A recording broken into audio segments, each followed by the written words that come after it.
Hola, hola. Muy bien, hermanos, vamos a comenzar este estudio de este catecismo de Westminster. Vamos a buscar en nuestro catecismo en el capítulo 17, artículo 3. Capítulo 17, artículo 3. El tema de hoy está basado en este artículo que habla acerca de la perseverancia de los santos. El tema de hoy es el descuido de los medios de gracia. ¿Tengamos buscado y encontrado? ¿O todavía no? ¿Ya encontraron? ¿Ya? Como dije, el tema de esta tarde está sacado de la perseverancia de los santos, el descuido de los medios de gracia. Entonces, antes de continuar, vamos a orar. Vamos a orar. Bendito y amado Padre Celestial, cuán infinito y grande es tu santo nombre, Señor, en la tierra. Padre, queremos darte gracias por permitirnos, Señor, estar aquí hoy. Gracias a tu providencia, Señor, podemos gozar de este día, de nuestra familia. Señor, todo lo que usted nos da. Gracias. Y no tenemos cómo pagarte, Señor. Y muchas veces nosotros somos desagradecidos. Solamente te buscamos cuando tenemos necesidad, Señor. Pero usted es fiel y está con nosotros en las buenas y en las malas. Bendito Señor, sea usted ayudándonos a estudiar en esta tarde su palabra. Enséñenos, Señor, a través de estos artículos que usted le ha dado a su iglesia, Señor, para que podamos discernir de una forma más suave, Señor, si se puede decir tu palabra. Bendícenos, Señor, y enséñanos cuál es tu buena voluntad. Padre, sabemos que por el trabajo de la semana estamos un poco cansados, pero, Señor, denos fuerzas para seguir adelante, para alimentarnos, Señor, de su palabra y para seguir nutriendo, Señor, nuestra alma del maná del cielo. Gracias, Señor, por este tiempo. Y gracias, Señor, por mis hermanos que están aquí presentes. Bendícelos, Señor. Y bendice a aquellas personas que también están pasando por dificultades. Gracias, Señor, también te damos por permitirnos ayer tener un buen día en las inscripciones de los jóvenes. Gracias por cada uno de los profesores, Señor, que pudieron estar presentes también y hacer su trabajo. Bendígalo, Señor, también a cada uno de ellos y déle sabiduría para seguir en este nuevo año, Señor. Padre, gracias por este tiempo. Y todo esto te lo pedimos en el nombre de Cristo Jesús. Amén. Muy bien. El hermano Jorge, la semana pasada, introdujo este tema acerca de la perseverancia de los santos y habló acerca del capítulo 1 y capítulo 2 de la perseverancia de los santos. Hoy día vamos a estar estudiando el capítulo 3. Es un muy buen tema. Vamos a continuar con este estudio, ¿ya? Entonces vamos a leer. Capítulo 17, artículo 3 dice: no obstante, esto es posible, que los creyentes, por las tentaciones de Satanás y del mundo, por el predominio de la corrupción que queda en ellos y por el descuido de los medios para su preservación, caigan en pecado grave y por algún tiempo permanezcan en ellos, por los cuales atraen el desagrado de Dios, contristan a su Espíritu Santo, se verán excluidos en alguna medida de su gracia y consuelo, tendrán sus corazones endurecidos, sus conciencias heridas, lastimadas, y escandalizarán a otros, y atraerán sobre sí juicios temporales. Hermanos, pensando en este tema, es importante como cristiano entender o conocer qué significa el concepto perseverancia de los santos. Tengo una pregunta. ¿Ustedes han escuchado anteriormente este tema o es algo nuevo para ustedes? ¿Qué piensan ustedes? ¿Lo han escuchado o es algo nuevo? ¿Qué piensa hermana Mónica usted? ¿Ya?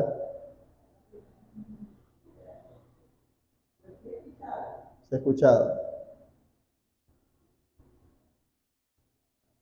Acerca de estos conceptos es importante conocer un poco, porque tienen mucho significado en nuestra vida espiritual también, ¿verdad? Sí, sí es bueno entender y, por ejemplo, saber qué significa para nosotros mismos este concepto. Como dice la Escritura, tenemos que estar preparados también para explicar también, ¿verdad? Y si lo ha escuchado, como dije, ¿qué significa este concepto para usted? Para usted en lo personal.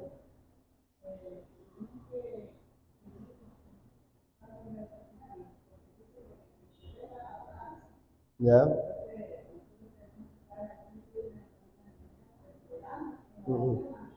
Sí, muy bien. Entonces es bueno hacerse estas preguntas, ¿verdad? Porque muchas veces nosotros escuchamos conceptos un poco complicados que muchas veces no sabemos qué significa. Y es bueno saber qué significa. Más cuando nosotros, por ejemplo, enseñamos en el club de adolescentes de escuela dominical, ¿verdad? Es bueno. Hablando del orden de la salvación, porque vamos a hablar de esto, de la perseverancia de los santos. Yo por aquí he hecho un cuadro. Un cuadro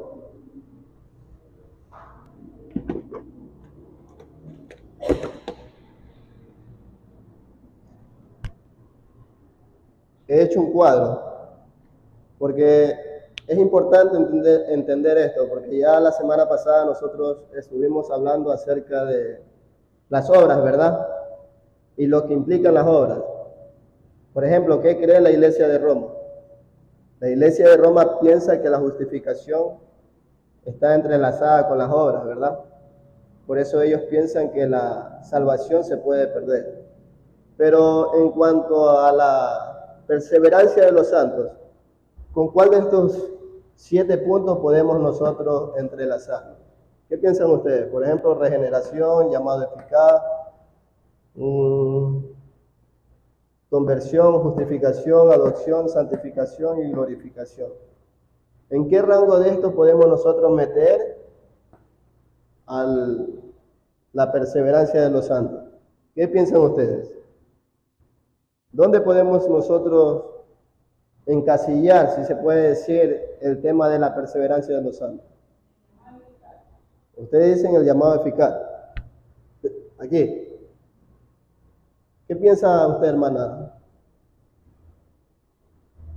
Hermana, está pensando. Esto es bueno saberlo. Ya el hermano Jorge la semana pasada nos explicó un poco de esto. Porque aquí vienen los errores, ¿verdad? Hermano Pablo. ¿Qué piensa usted, hermano Pablo? Primeramente, a través de lo que es la regeneración, estamos hablando de una obra del Espíritu Santo en cada uno de nosotros. A través de ello podemos perseverar, estando constantemente. Pero solamente con uno de estos. Por ejemplo, estamos hablando de la perseverancia de los santos. ¿Con cuál? Regeneración. ¿Ya? Hermano Yandre.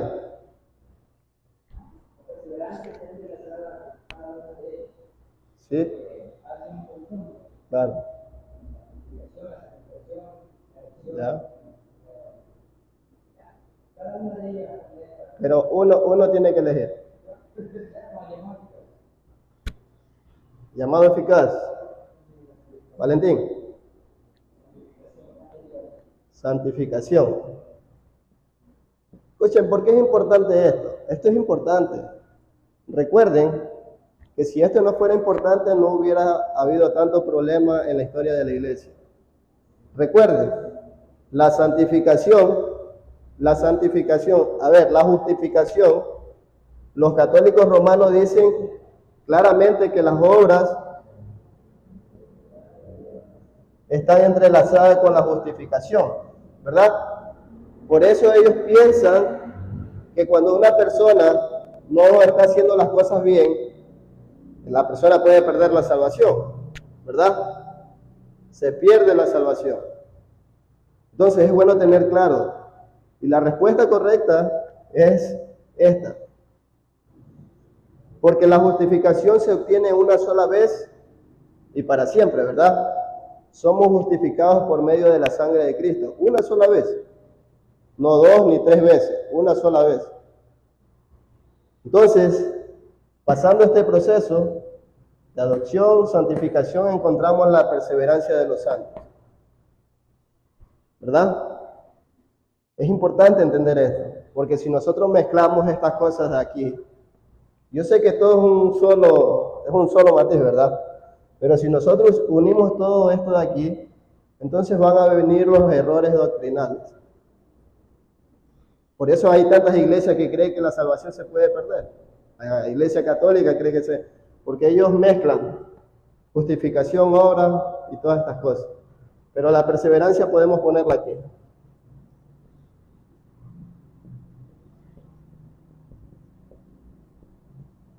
La perseverancia de los santos. ¿Vale? ¿Qué sentido? Ya vamos a explicar eso. Tengo la respuesta para eso, ¿ya? Pero quiero primero que tengan claro esto.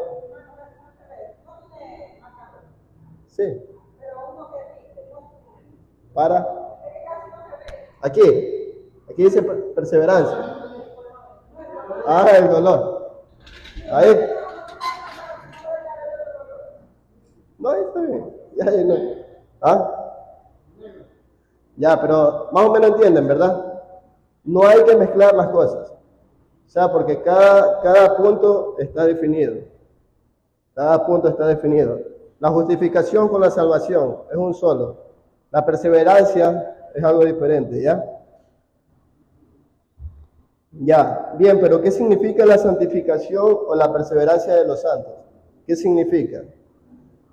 Dice, es el proceso continuo y progresivo por el cual el Espíritu Santo purifica al creyente.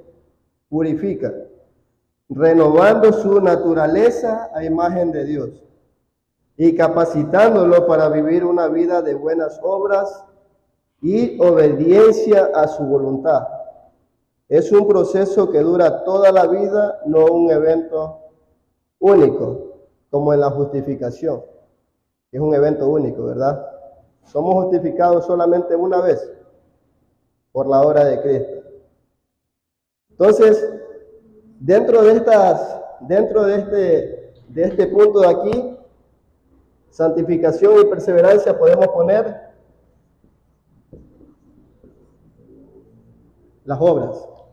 ¿Qué dice el artículo que he leído?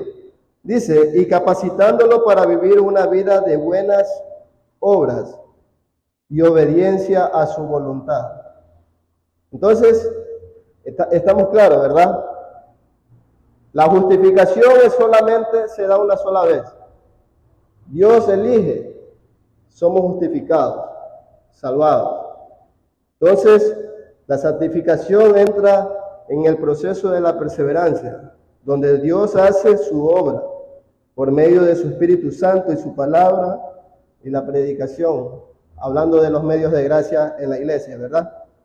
Entonces, ya anteriormente hemos podido escuchar lo que pensaba la Iglesia Católica Romana acerca del tema de las buenas obras, ¿verdad? Y cómo ellos relacionan, lo que estaba diciendo, relacionan las obras de los creyentes con la justificación o la salvación de los cristianos. Y este es un problema, ¿por qué? Porque trae incertidumbre y desconfianza en Dios por parte de los creyentes.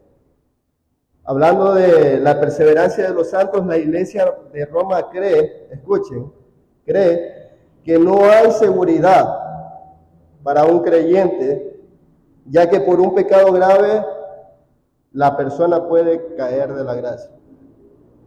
Hace algunas semanas me tocó dar el artículo 16, hablando acerca de las buenas obras, ¿verdad? Y estábamos tratando de este punto, acerca de lo que la Iglesia de Roma cree, acerca de, ellos piensan que una persona puede caer de la gracia por un pecado grave, pero eso es nuevamente porque ellos mezclan la justificación con las obras, y eso no tiene nada de relación, ¿verdad? No, una persona no puede perder la justificación, pero eso es lo que piensa la Iglesia de Roma. Y esto es lo que la Iglesia de Roma ha enseñado por años, por siglos. Ya lleva mucho tiempo enseñando esto. Y no hay seguridad en ningún creyente. Imagínense, ¿qué seguridad puede tener un creyente si no podemos confiar en un Dios que no cambia? Y aquí viene otro problema. No solamente la Iglesia de Roma enseña esto, sino que a partir de la Reforma aparecieron otras iglesias.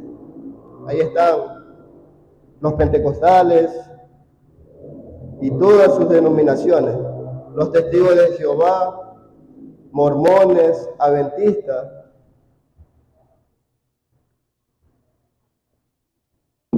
Y una fracción grande de los bautistas que hacen mucho énfasis en la forma del bautismo.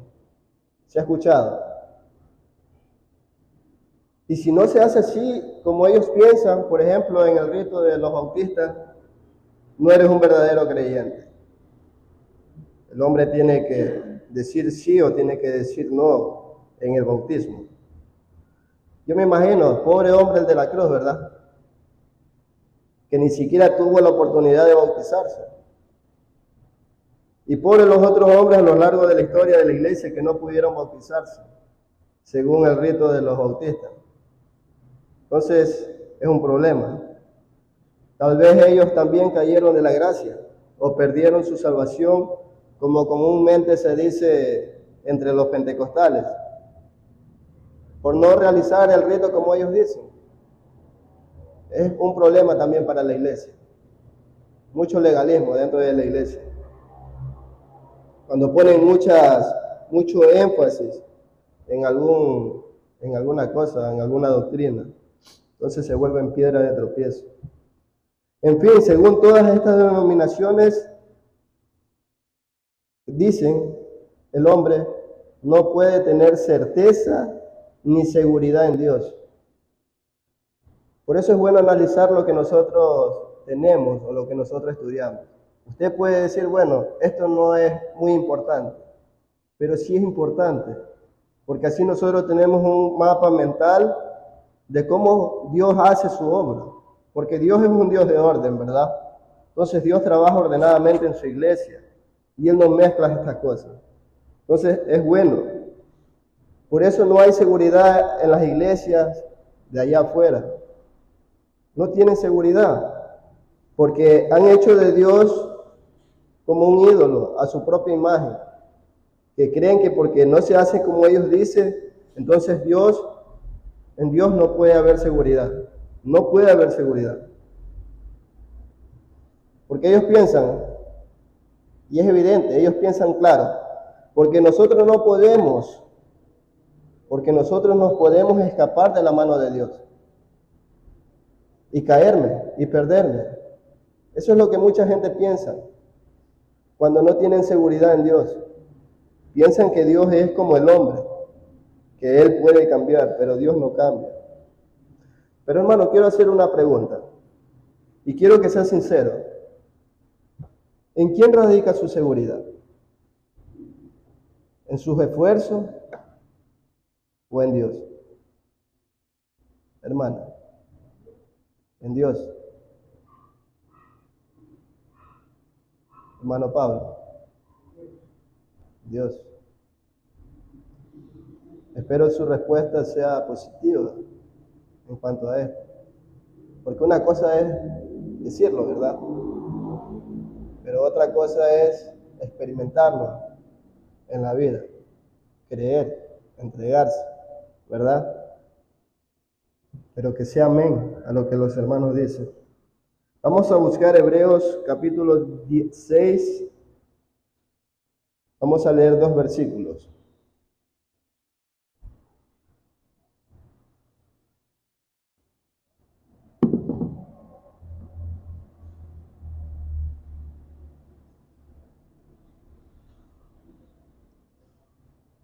Hebreos capítulo 6, versículos 17 y 19 nos dice.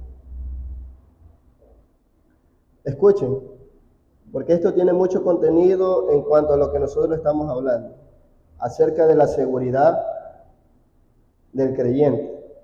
Dice, por lo cual, queriendo Dios mostrar más abundantemente a los herederos de la promesa, aquí viene el centro de esta promesa, la inmutabilidad de su consejo, interpuso juramento, para que por 2 cosas inmutables, nuevamente esa palabra, no la olvide, porque es importante, en la cual es imposible que Dios mienta, tengamos un fortísimo consuelo los que hemos acudido para asirnos de la esperanza puesta delante de nosotros.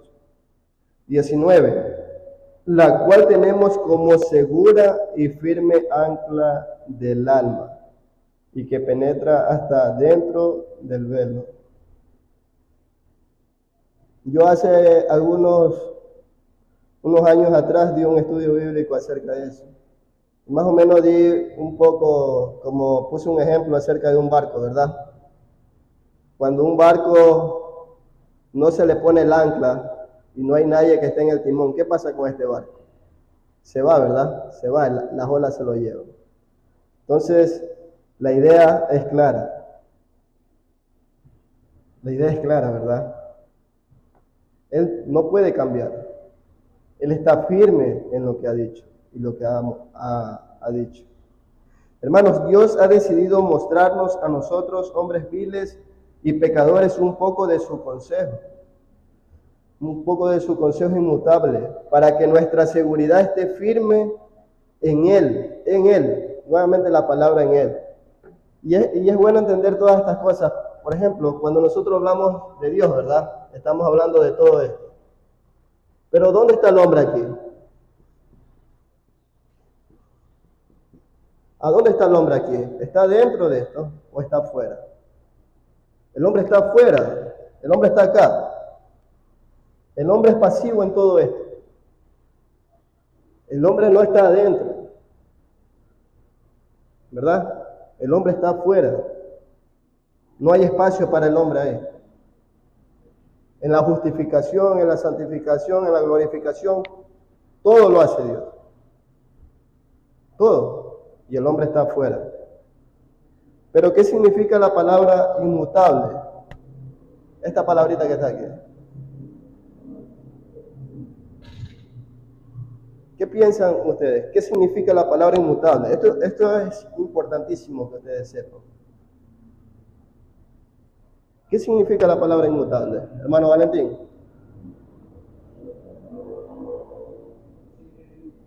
¿Dónde? Que siempre es el mismo. Hermanos, ¿qué piensan ustedes?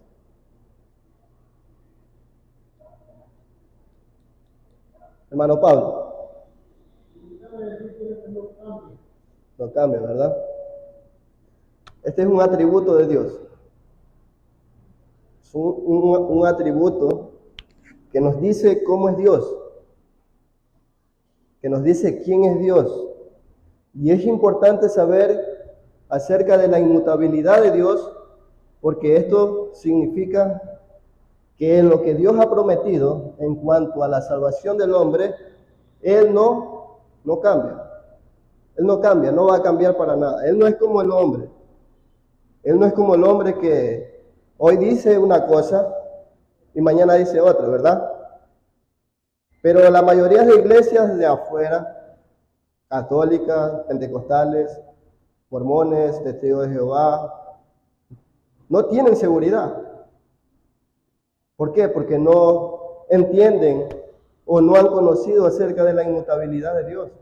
Porque si ellos entendieran que Dios es inmutable, entonces ellos dijeran claramente como nosotros.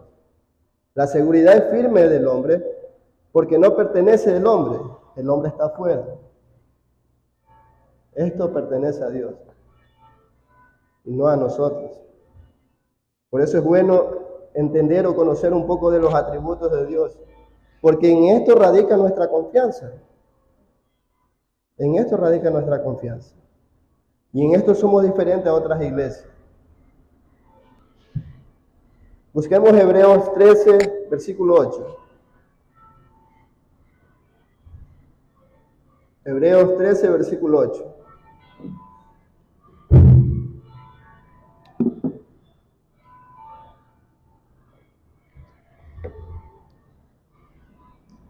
Dice, Jesucristo es el mismo ayer y hoy y por los siglos. Nuevamente, hablando de la inmutabilidad de Dios, quiere decir claramente que Él no cambia. Él no es susceptible al cambio. Él no dice, más o menos así piensan los católicos y los pentecostales. Es como que ellos dicen, Dios está así y está viendo al creyente y está esperando que rebale para retirarle la salvación. Entonces, más o menos eso es lo que piensan las iglesias. Imagínense, si nosotros tuviéramos un Dios así que cambia, que sea susceptible al cambio, estuviéramos inseguros, porque no supiéramos mañana cualquier cosa que hagamos, entonces fuera incierta nuestra salvación. Pero nuestra salvación está segura porque Jesucristo no cambia. Y ahora vamos a hablar un poco acerca de estos propósitos y planes de Dios, ¿verdad? Tenemos dos puntos, dice. Primero, hablando en cuanto a sus propósitos y planes, dice, no son susceptibles primero a cambios de último momento, lo que le estoy diciendo. Dios no está viendo así. No es susceptible a cambio de último momento. Lo que Él ha decretado o ha prometido se cumplirá. Su voluntad es firme porque está bajo uno de sus atributos inmutables, que significa que no cambia. No puede cambiar. Es firme. La voluntad de Dios es firme. 2. En cuanto a sus promesas, si Dios promete algo, esa promesa es inquebrantable. Cuando Dios le prometió a Abraham la tierra, le prometió también una descendencia. ¿Cuánto tiempo pasó? Pasó mucho tiempo, ¿verdad? Pasó mucho tiempo hasta que ellos conquistaron la tierra y cuando hubo una descendencia de él. Entonces, si Dios promete algo, esa promesa es inquebrantable. No hay arrepentimiento, no hay retractación en él. Esto da una gran seguridad al creyente, al contrario de lo que piensan las otras iglesias.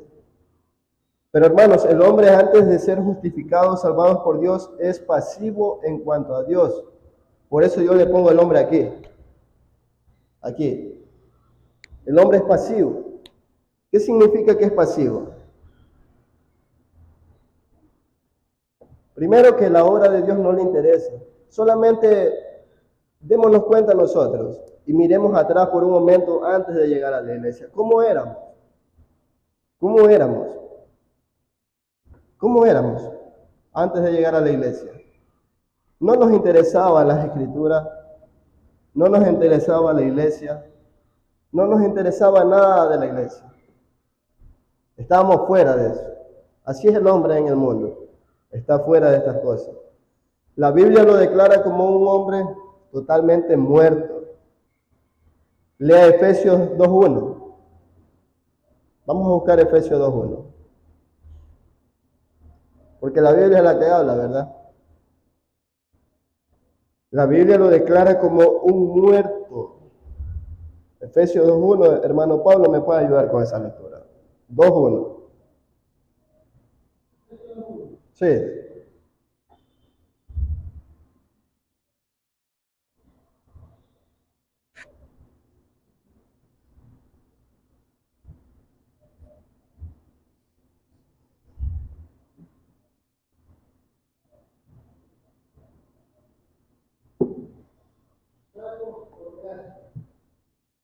Dos uno.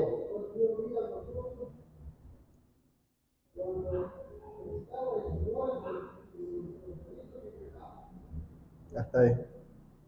Entonces, ¿qué dice? Hasta ahí. ¿Ah? El 1. Sí, hasta ahí.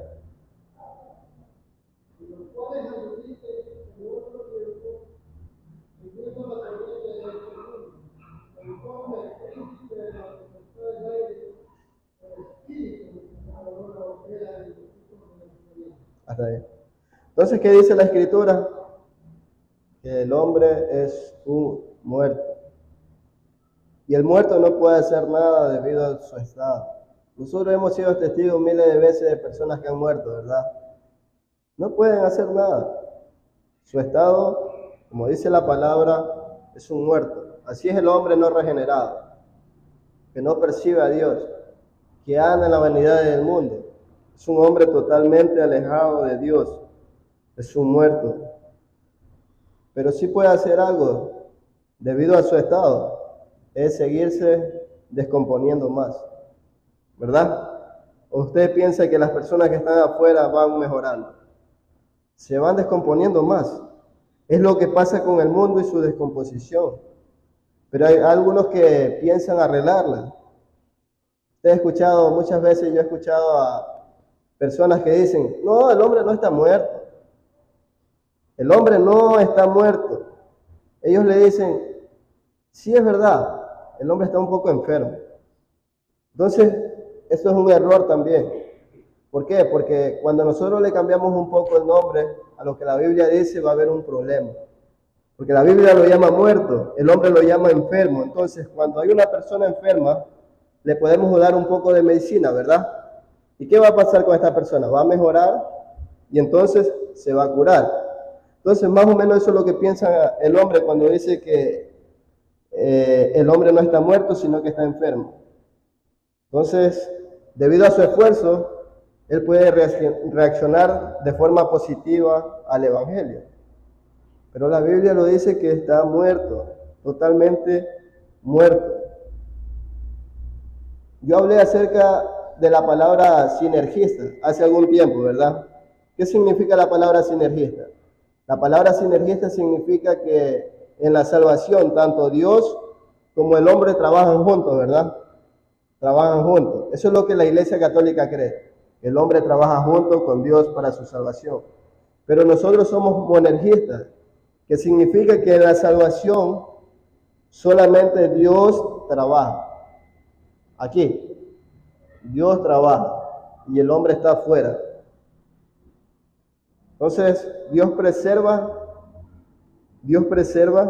la salvación de ellos. La semana pasada la hermana Soraya hizo una pregunta y yo me quedé con eso. No está aquí, pero espero que la vea. Ella hizo una buena pregunta al hermano Jorge. Ella le preguntaba, hermano, ¿qué pasa con los hermanos que se alejan o se van de la iglesia? Muchas veces nosotros hemos hecho esta pregunta, ¿verdad? ¿Qué pasa con los hermanos que muchas veces llegan y se van de la iglesia? Por ejemplo, la hermana Mónica, hermano Pablo, estuvieron antes que nosotros y de seguro conocieron a muchas personas que llegaron, ¿verdad? Pero ¿qué hay de ellos? ¿Qué pasa? Hablando ahora acerca del descuido en los medios de gracia. Yo tengo dos respuestas para esto. Primero, el problema cuando la gente se va de la iglesia es por el descuido de los medios de gracia. Me refiero a la lectura, a la predicación, a las cosas que Dios nos da para crecer en la fe, ¿verdad? Que ellos por un tiempo dejan estas cosas y se alejan de la iglesia, se van. Pero hay algunos que han regresado, ¿verdad? Es porque Dios nuevamente lo atrae a su casa. Entonces, tenemos el caso del rey David. Busquemos 2 Samuel 11, versículo 1 y 2. Hablando del descuido de los medios de gracia, hablando de las personas que se van y después de un tiempo regresan. Ese es el primer punto para la pregunta de la hermana Soraya. 2 Samuel 11, 1, 2 dice, ya lo tienen. Dice, aconteció al año siguiente, en el tiempo que salen los reyes a la guerra, que David envió a Joab y con él a sus siervos y a todo Israel, y destruyeron a los amonitas y sitiaron a Raab. Pero David se quedó en Jerusalén. Versículo 2. Y sucedió un día, al caer la tarde, que se levantó David de su lecho y se paseaba sobre el terrado de la casa de Real. Y vio desde el terrado a una mujer que se estaba bañando, lo cual era muy hermosa. Entonces, ¿qué estaba haciendo David, hermano? Se quedó en casa cuando debía estar en la batalla. Dice que ese era el tiempo cuando los reyes salían a la batalla, ¿verdad? Pero ¿qué estaba haciendo David? Se descuidó, se despreocupó y él se quedó en la casa. Se quedó en su casa cuando debería haber estado en la batalla. ¿Qué más hizo él?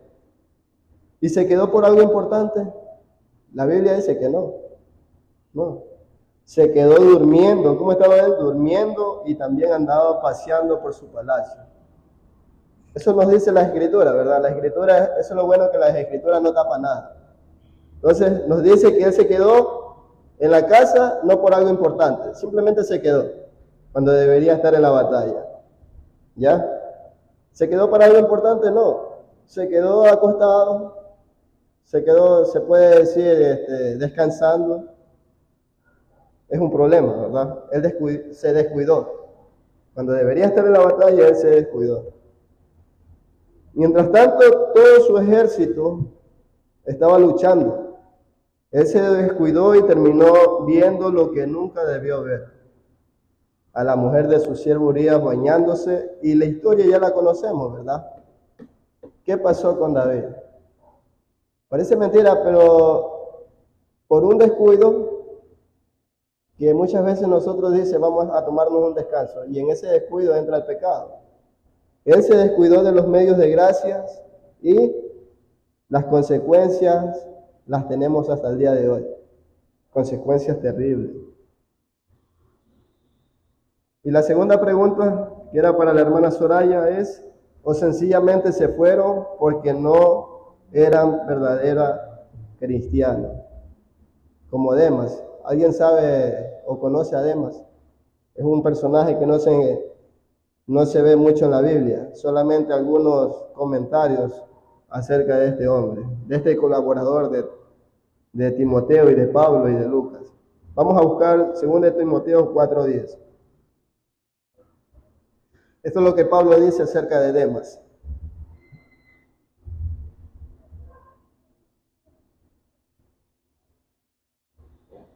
Segunda de Timoteo 4:10.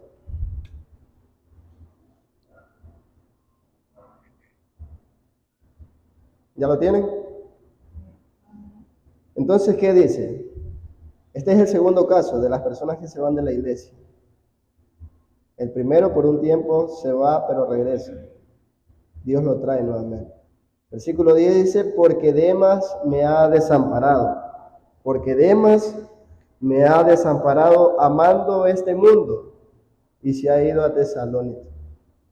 Entonces, ¿quién era Demas? Bueno, las Escrituras nos dice que era un colaborador de Pablo, también de Lucas, de Timoteo y estoy seguro que de muchos hermanos más. Pero las Escrituras nos dice que amó más a este mundo y se fue porque no era un elegido. Entonces, ahí está la respuesta para la hermana Soraya. Dos personas que se van de la iglesia. Se van, cometen pecado Dios nuevamente la atrae, la preserva, otras se van y no regresan más. Se van de este mundo porque aman más este mundo, dice las Escrituras. Vamos a buscar Juan capítulo 10. Vamos a leer versículos 26 y 29.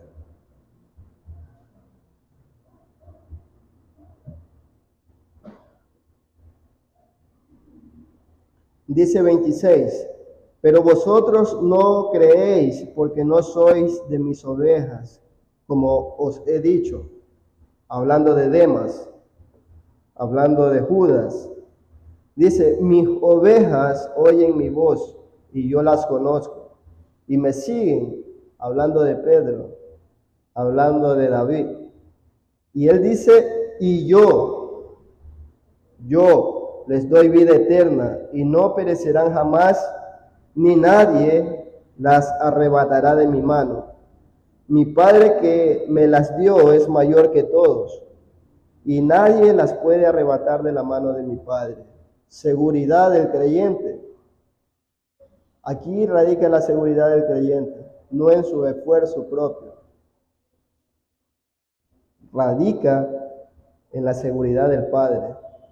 La historia de David, que anteriormente ha sido leída por nuestro hermano Valentín, en el libro de 2 de Samuel 12, 1-20, vamos a buscar nuevamente.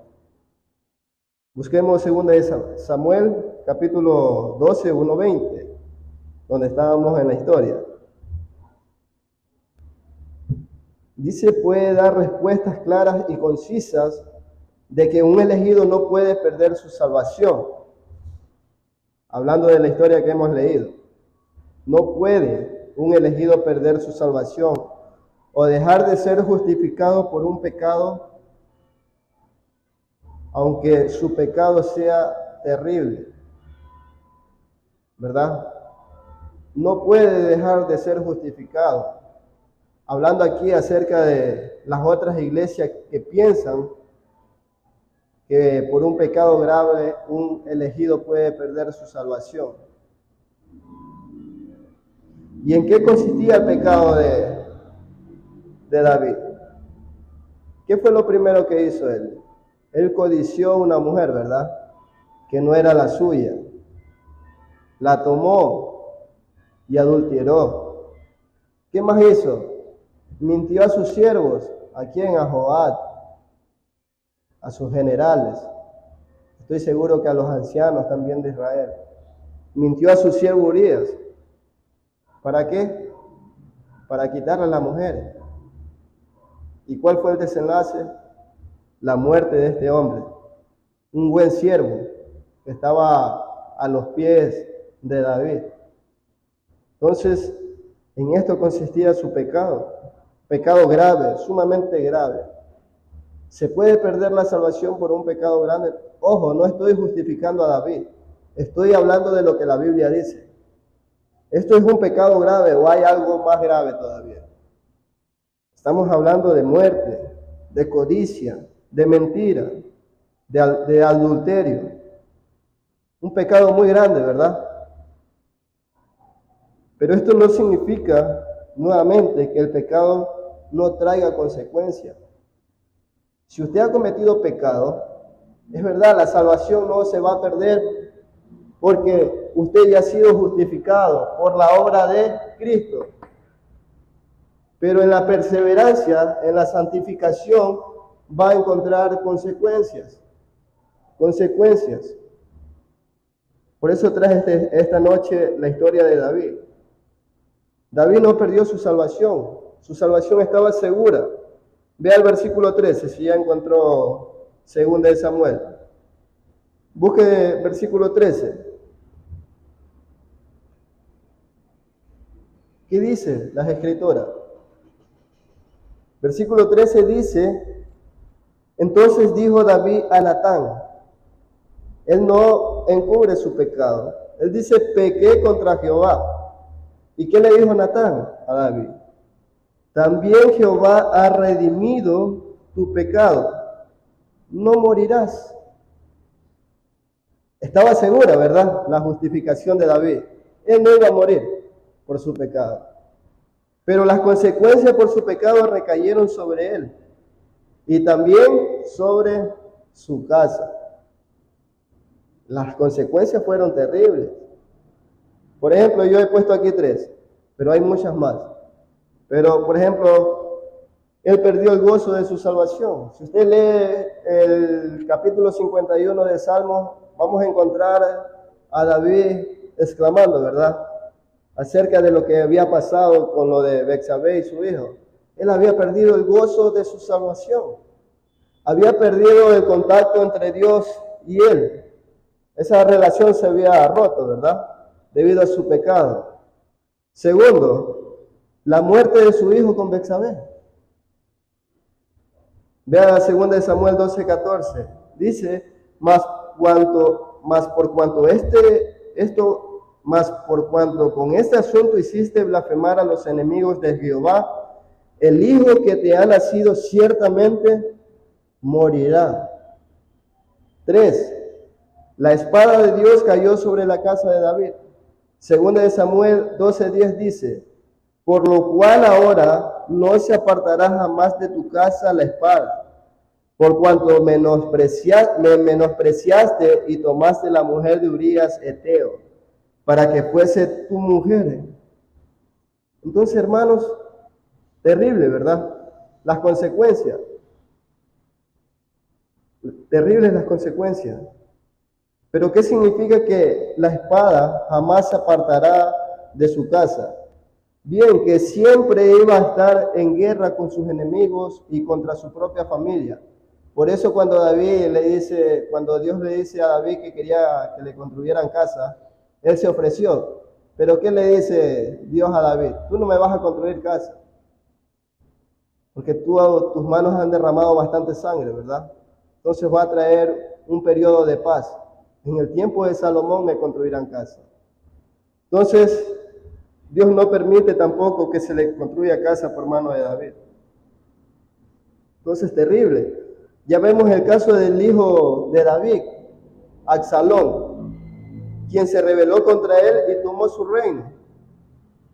También él tenía una hermana, ¿verdad?, que fue tomada por su propio hermano. La violó. ¿Y qué pasó? Absalón mató a su hermano. Entonces, no es una casa muy ejemplar, ¿verdad? Pero ¿debido a qué? Debido al pecado de David. Las consecuencias fueron devastadoras. Devastadoras. En fin, hermanos, si somos salvos es gracias a los méritos de Cristo. Y esto está asegurado, bien guardado en sus manos. Pero en cuanto a la perseverancia, tenemos responsabilidades en no descuidar los medios de gracia que el Señor nos ha dado a nosotros, a la iglesia, para que andemos en Él. Si Dios ha puesto una iglesia en este florón, si Dios ha permitido que después de la reforma tengamos una Biblia, si Dios ha permitido que no haya persecución en nuestro país, es por algo, ¿verdad? Es para que nosotros tengamos tranquilidad y podamos andar en los medios de gracia. Pero más sin embargo, mire cómo está la iglesia, ¿verdad? Y después nos quejamos cuando llega algo malo a nuestra vida. ¿Por qué? Nos quejamos. Señor, pero ¿por qué me pasa esto? Señor, pero ¿por qué me pasa esto? Porque descuidan los medios de gracia. Dios no le cobra por leer las escrituras. Dios no le cobra aquí en la entrada en la iglesia para que vengan a la iglesia y se puedan congregar y escuchen la palabra de Dios. Él no cobra nada, es gratis. Pero más sin embargo, muchas veces nos quedamos como David. En vez de estar en la batalla, ¿verdad? Nos quedamos como David en nuestra casa. Nos quedamos descansando. Y en ese descanso que nos damos, no digo que el descanso sea malo, ¿verdad? Pero estamos hablando de las cosas espirituales. En ese descanso muchas veces entra el pecado. Porque nuestras armas, como David, estaban debajo de la cama. Y estábamos así. Y el pecado entra. Entonces, fue terrible. Fue terrible las consecuencias para David y también para su familia. No siempre el pecado, escúcheme, no siempre el pecado que usted hace solamente cae sobre usted. Si usted tiene hijos, tiene esposa, ese pecado que usted hace muchas veces recae sobre su familia, ¿verdad? Recae sobre su familia. Y ahí viene el dolor, cuando ya es tarde y ya no podemos remediarlo. David ya no podía hacer nada.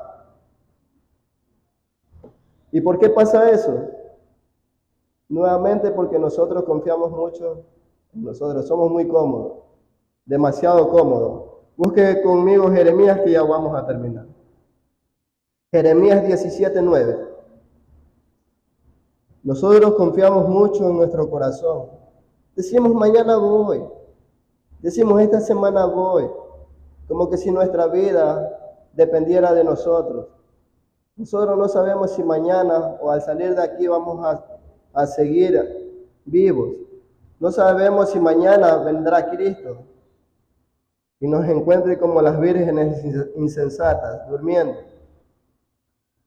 Dice el versículo 17:9 de Jeremías, dice, porque engañoso es el corazón más que todas las cosas y perverso, ¿quién lo conocerá? Ese es nuestro corazón. Ese es el testimonio que Dios da del corazón. No piense que si usted se aparta de la vid y comete pecado no va a traer consecuencias. Como he dicho, las consecuencias van a caer. Hermanos, no confíe en su corazón. Confíe en Dios y en los medios de gracia que Él le ha dado para su iglesia. No confíe en su corazón. Recuerde lo que dice, no confíe en su corazón porque el corazón es engañoso. Confíe en Cristo. Confíe en Cristo, hermano. Si no me cree, solamente mire lo que ha pasado con la casa de David. Lea todo el capítulo que antes el hermano Valentín leyó. Léalo todo. Lea las consecuencias. Pero hermanos, a pesar de las consecuencias por su pecado y todo lo que pasó en la vida de David, Dios nos enseña que un elegido, escuchen, un elegido siempre va a regresar a Dios. Siempre va a regresar a Dios, porque es Él el que lo preserva. Siempre va a regresar. Si Él se va como Pedro, si Él se va como David, a pesar de que cometen sus pecados y escandaliza a muchas personas, incluso hasta la iglesia, si es un elegido, este hombre va a regresar. Solamente mire el caso de David. Y voy a terminar con este texto, 2 Samuel 12:20. Eso es lo que hace un verdadero creyente. 2 Samuel 12:20.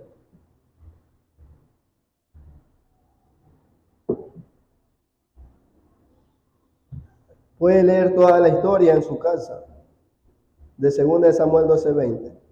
Entonces dice, con esto termino. Entonces David se levantó de la tierra y se lavó y se ungió y cambió sus ropas y entró a la casa de Jehová y adoró. Esto es lo que hace Dios en un verdadero creyente. El hombre que ha sido elegido, el hombre que Dios lo ha cogido desde antes de la fundación del mundo, este hombre va a regresar. Va a regresar, tarde que temprano, pero va a regresar. Porque Él lo preserva y va a regresar a los pies de Cristo. Bueno, esa es una historia con un desenlace un poco triste, pero con un final feliz, ¿verdad? Triste, pero feliz. El pecado siempre trae consecuencias, hermanos. Siempre va a traer consecuencias en la perseverancia de los santos. Por eso el cristiano tiene que perseverar. No tiene que dejar las escrituras. No tiene que dejar de venir a la iglesia. Dios habla a través de los predicadores. Si usted tiene la oportunidad de leer sus escrituras en su casa, hágala. Si usted tiene la oportunidad de leer las escrituras en su casa, hágala. Si usted tiene la oportunidad de orar a Dios, hágalo. Si usted tiene la oportunidad de venir a la iglesia, hágalo. No espere que las consecuencias recaigan para venir. venga cuando las cosas están bien, no cuando las cosas están mal. Amén. Vamos a orar. Bendito y amado Padre, Señor, gracias por mostrarnos a través de tu palabra, Señor, que nuestra salvación, Señor, está segura en sus manos.